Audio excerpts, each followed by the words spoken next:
What it do, my good people in the YouTube world? It's your boy B, and I'm right back up at y'all with part 2 of my series, The Most Memorable Nights of Boxing. And tonight, like I promised you before, we're going to get into that Carl Froch versus Lucien Bute fight. And if you guys remember, this fight happened on May 26th in the year 2012. It was a great fight, I will let you guys know. Alright? Going into the fight, that boy Lucien Bute was 30-0 with 24 knockouts. My boy Carl the Cobra Froch was 28-2 with 20 knockouts. Now, I'm going to let y'all know this, man.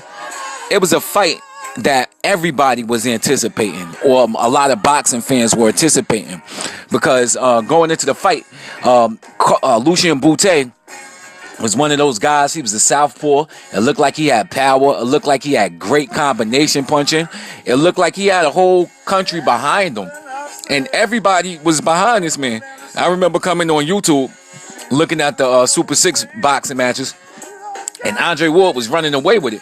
But at the same time, so many people were telling me that this boy needed to fight Lucien Bute. And I'm like, how? How can somebody like Lucien Bute sit out of a tournament that had the best 168 fighters in it, and people say that he was the best? Now, Carl the Cobra Froch, he's a fighter, like I mentioned before. I told y'all, he's straight from Nottingham, England. He's one of my favorite fighters.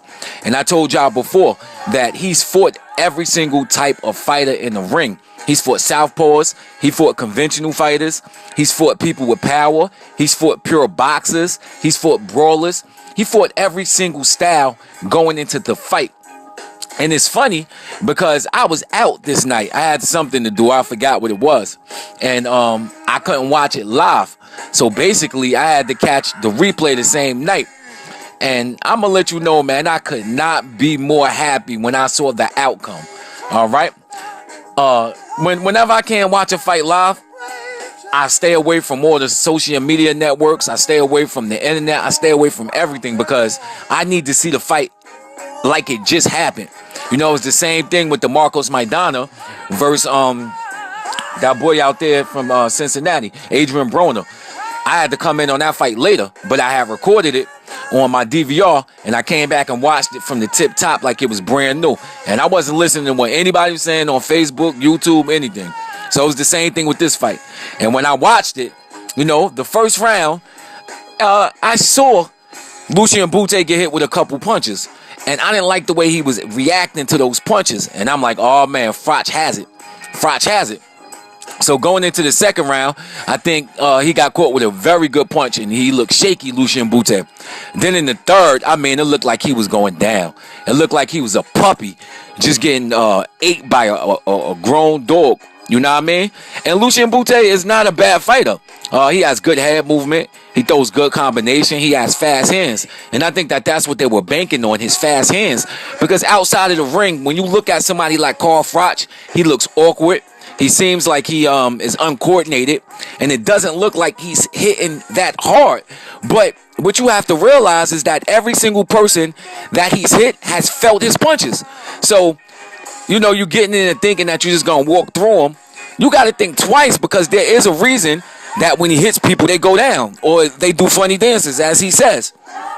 But I don't think Bute thought he didn't think about that. He just thought he was going to go in there, show his hand speed, and basically just do him like Calzaghe did Roy Jones.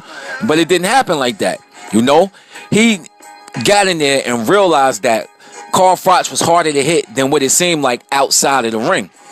You know, he was throwing those combinations, but they weren't really landing. And Carl Froch was actually backing away from him, counterpunching, making him come forward. So Lucien Bute started trying to bring the counters out of Carl Froch. And when you play that game with Carl Froch, I mean, he's like a cobra. He can strike. That's why his nickname is the Cobra, because he was sitting back. He'd just bum rush in with a right hand. And it seemed like he couldn't miss with that damn right hand, man.